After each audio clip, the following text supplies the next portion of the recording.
A customer walks into a laundromat, feeds $7 into a machine, loads their own clothes, presses the button, and waits. They do all the physical work. They carry the basket, they measure the detergent, they fold at the end. And yet, before that $7 ever reaches the person who owns the store, it has already been split, siphoned, and skimmed by a line of silent partners the customer never sees. Picture that $7 dropping into a coin slot and immediately splitting into pipes that run in every direction. One pipe feeds the water utility, one feeds the electric company, one feeds a bank. Only the last, thinnest pipe reaches the owner. So who really gets paid when you wash a load of laundry? And why does a business this simple attract so many people who end up disappointed?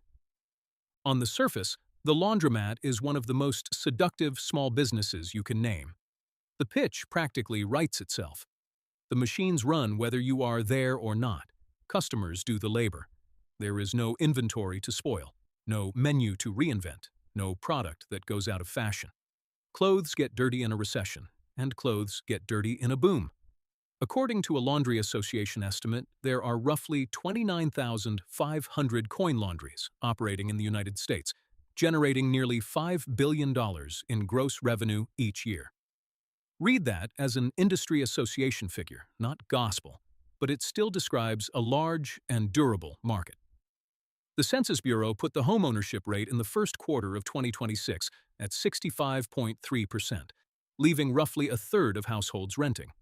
Renter-heavy areas are a useful demand proxy, but many renters still have private or shared machines. The number hints at need, it does not prove it. Because the moment you look closer, the clean story starts to blur. Those machines that supposedly run for free are running on water and electricity that someone pays for by the gallon and the kilowatt hour. The lease that gives you a location also chains you to a rent clock that keeps ticking whether the store is full or empty. The simplicity is real. But simple is not the same as easy, and it is definitely not the same as passive. The question that separates a good laundromat from an expensive mistake is not whether people need clean clothes. It is how you get into the business in the first place. There are two doors into this business, and they lead to very different places. Behind the first door, you build a laundromat from scratch. Behind the second, you buy one that already exists. Consider a real example of the build path.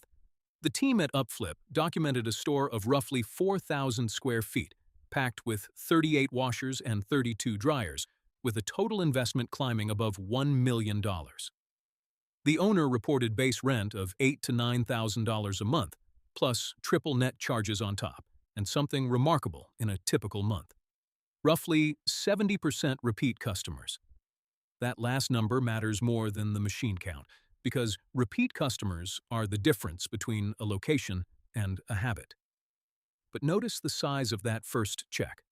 Over $1 million committed before a single quarter is earned, betting that the neighborhood will show up. Now look at the second door. CNBC profiled an operator who bought an existing store for around $300,000. In 2024, that store reported revenue of about $475,000 and profit near $119,000. The acquisition price is lower, but it does not by itself prove a faster payback. Cash flow, debt, and required reinvestment decide that. And the fine print is the whole story. A large part of that store's growth came from pickup and delivery, a service business bolted onto the machines. That is not the same thing as coins dropping into slots while the owner sleeps. These are two case studies, not two averages. The CNBC case shows what a service-driven acquisition can do. The Upflip case shows what a large new build can cost. Neither tells you what your store will do, and treating one impressive screenshot as a template is exactly how people talk themselves into the wrong door. The real variable that decides which door pays off is the one nobody screenshots. Everything in this business begins with where the store sits. A laundromat cannot chase its customers. It waits for them to walk in, so it lives or dies on nearby households without their own washer and dryer. The American Housing Survey draws an important line. For its equipment measure, a machine inside the apartment counts, while one shared in a basement or common utility room does not count as in-unit equipment. That is why renter density alone is incomplete. A neighborhood full of apartments with private machines may have little need for you. Shared laundry can still compete on convenience and price. The target is not simply renters. It is households with a reason to leave home to wash. Finding that pocket is only half the battle, because the lease that plants you there also gives the landlord leverage. In the upflip example, owner-reported base rent ran $8,000 to $9,000 a month, with triple net charges on top. That clock does not pause for a slow week or a broken machine. And a laundromat is a fixed installation. Heavy machines, plumbing, electrical work, and a build-out you cannot cheaply move. When renewal arrives, the landlord knows it. A thriving store can quietly become more valuable to the property owner than to the operator who built it. The lease may decide who controls the location. But whether there is money worth controlling comes down to something smaller. How many times each day a machine actually spins?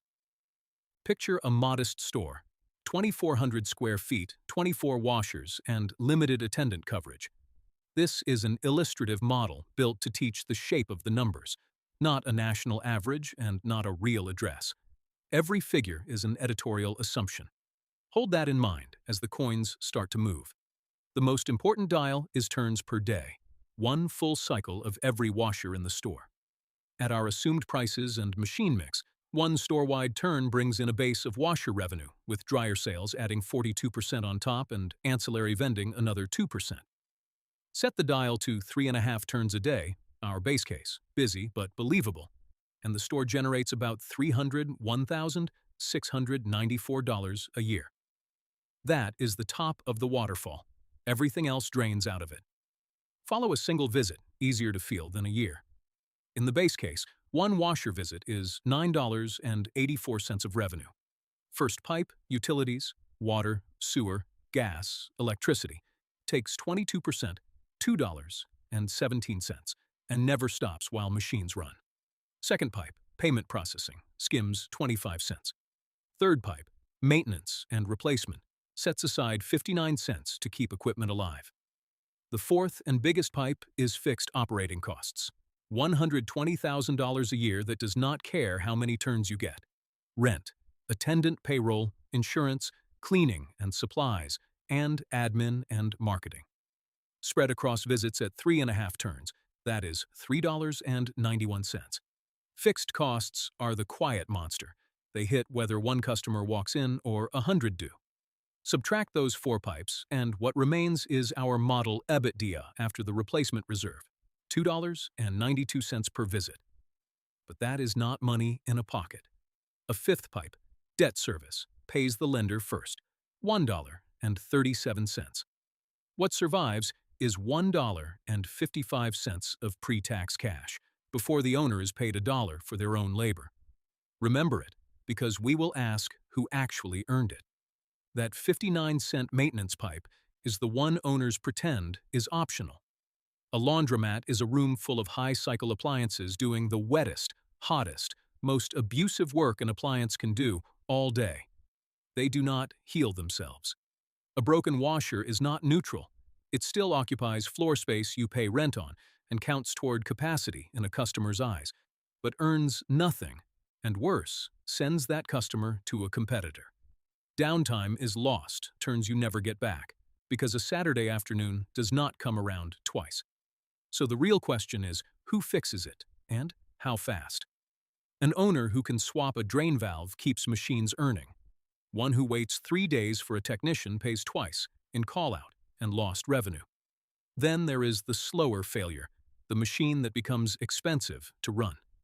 Energy Star reports that certified commercial washers average about 9% greater energy efficiency and roughly 45% lower water use than standard models. Notice the gap. The headline, savings is water and the gas to heat it, not electricity.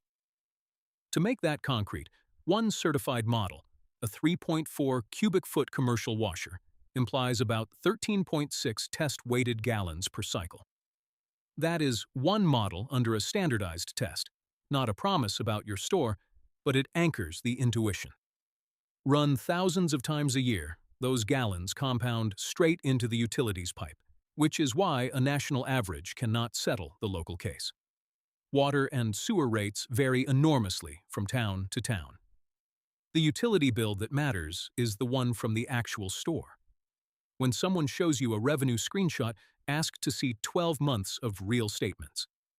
Back to that $1.55 of pre-tax cash.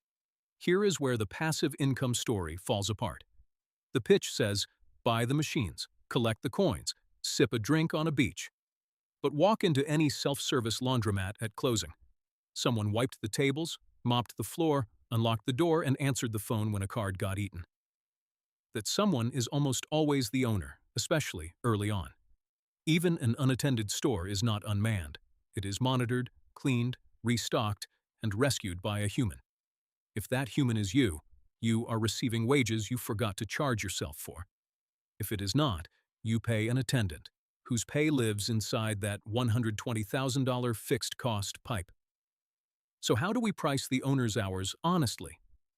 The BLS 2025 median for laundry workers sits around $16.75 to $16.78 an hour before payroll burden, the taxes and overhead an employer pays on top. The owner's sweat has a market price. Pretending it is free just moves the cost off the page. This is why we separate 3 ideas beginners smash into one word: profit. First, EBITDA, what the operation earns before financing and taxes, about $89,678. Second, cash after debt, once the lender is paid, about $47,678. It spends like profit, but still hides something. Third, economic surplus after an imputed owner wage. Charge the store a modest $30,000 for the owner's labor, and the base case drops to about $17,678. That last number is the honest one.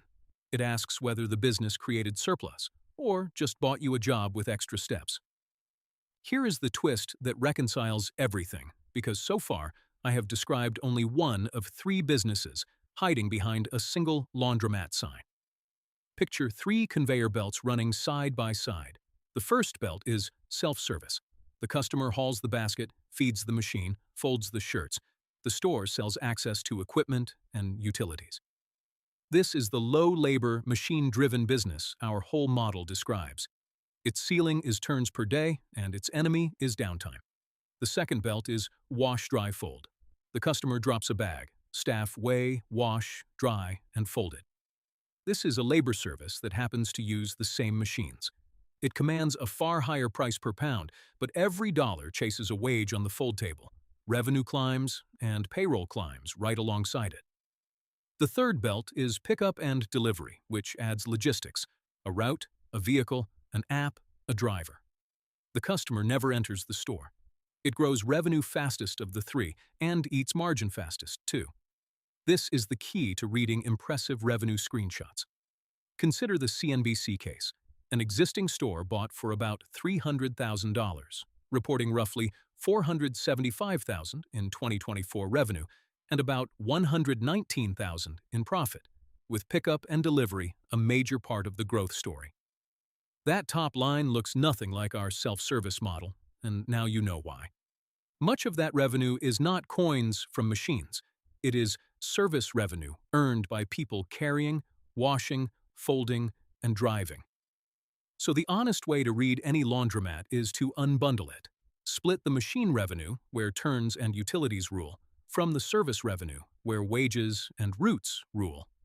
They obey different laws, and mixing them into one profit figure is exactly how a screenshot misleads you. Which brings us to the real test. Once we separate the two, the whole model becomes a function of demand. So set that dial again and ask the uncomfortable question. What happens to owner cash when demand is weak, when it is normal, and when it is strong? Here is the moment the whole business turns on a single number. In our illustrative store, 2,400 square feet, 24 washers, no service revenue. Everything depends on how many times each machine cycles in a day. We call it turns per day, and it is the quiet dial that separates a struggling store from a comfortable one. Start with the conservative scenario. At 2.2 turns per day, Our illustrative store brings in about $189,636 a year. That sounds like real money, and it is. But watch what survives the journey. After utilities, payment processing, maintenance, and replacement reserves, and the fixed operating costs, the store produces roughly $11,797 in EBITDA. Then debt service arrives, $42,000 in our model, and the picture inverts. Cash after debt is negative $30,203. The owner is not underpaid in this scenario. The owner is feeding the business from their own pocket month after month before ever counting a wage for their own time. That is the conservative case in our model. A store that cannot sustain enough turns can live here permanently. Now turn the dial to the base case, 3.5 turns per day. Revenue climbs to about $301,694. EBITDA jumps to $89,678 because so many of the store's costs are fixed. The rent, the insurance, the base staffing, those don't rise much when more customers walk in, so the extra revenue falls closer to the bottom line. After debt service, cash after debt is $47,678. And here is the honest deduction most revenue screenshots skip. Subtract an imputed owner wage of $30,000, the fair value of the owner's own labor, and you're left with about $17,678 of genuine economic profit. Positive, real, but modest. This is a functioning small business that pays its owner for their time and leaves a little over. It is not a windfall. Then there's the strong scenario, 4.8 turns per day. Revenue reaches about $413,752. EBITDA is $167,158. After debt, cash after debt is $125,558. And even after subtracting the $30,000 owner wage, economic profit is roughly $95,058. This is the store the enthusiastic videos are built around. And notice the shape of the curve. Revenue roughly doubled from the conservative to the strong case, but economic profit went from deeply negative to nearly six figures. That is operating leverage. Fixed costs make a busy laundromat wonderful and a quiet one brutal. The same physical store, the same machines, the same lease, only the traffic changed. So the question that decides everything is not how nice are the machines or how big is the store. It is, how many turns per day can this specific location actually sustain? Which leads directly to the buyer's real job. If you are buying an existing store, the seller will hand you revenue. Revenue is the most flattering and least reliable number in the room. Your task is to reconstruct turns per day from evidence you can independently touch and to test every assumption behind that headline figure. Start with the utility bills. 12 to 24 months of water, sewer, gas, and electricity are the closest thing a laundromat has to a lie detector. Usage should correlate with machine volume, adjusted for machine mix, programs, and efficiency. If a seller claims heavy volume but the bills are thin, investigate the gap. Utilities are 22% of revenue in our illustrative store. The real store must be rebuilt from its actual bills. Next, read the lease as if your entire investment depends on it, because it does. How many years remain? What are the renewal options, and who controls them? Is it triple net, so you carry taxes, insurance, and maintenance on top of base rent? Remember the Upflip store's owner reported $8,000 to $9,000 monthly base rent plus NNN. Rent is not a footnote. It's a structural cost that runs whether machines turn or sit idle. A short lease with a landlord who can reset the rent is not lease control. It is a countdown. Then inspect the machines and their history. What's the age and repair record of each washer and dryer? Are there service logs? An idle broken washer earns nothing while still owing its share of rent. Our model sets aside 6% of revenue for maintenance and replacement. If the equipment is near end of life, your real reserve needs to be higher, and that comes straight out of profit. Finally, scrutinize the debt structure and any service revenue. In the CNBC case, a store acquired for about $300,000, reporting roughly $475,000 in 2024 revenue and about $119,000 in profit. Pickup and delivery was a major part of the growth story. That is not passive self-service income. It's a labor and logistics business layered on top, with drivers, folders, and schedules. If the profit depends on services, you are also buying a job, and you must price the labor honestly. And the 95% success rate you may hear repeated? We could find no reliable source for it, treat it as unverified, and lean on the utility bills instead. So return to where we began. A customer feeds $7 into a machine and does all the physical work themselves. Where did the money go? It split into pipes before the owner ever saw it, into water and power, into the payment processor, into the maintenance reserve, into the rent clock that never stops, and into the lender.